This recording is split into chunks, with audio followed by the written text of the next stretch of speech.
In this tutorial, you will learn how to fit text properly within a single cell in Microsoft Excel. Sometimes when you enter a long text in a cell, it either overflows into the adjacent cells or get cut off.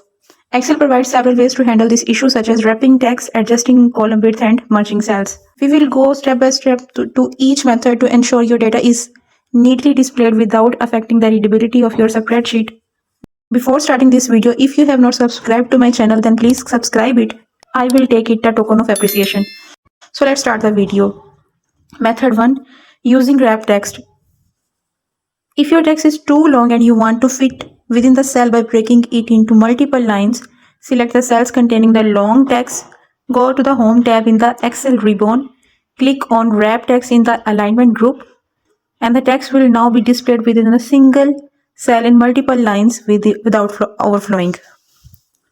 You can adjust the row height here if needed to fully display the wrapped text. Method 2.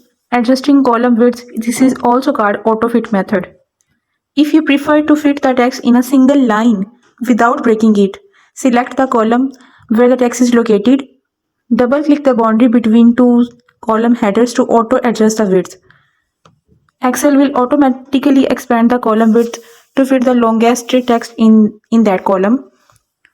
Alternatively, select the column and go to the Home, go to the Format and click AutoFit column width to achieve the same results.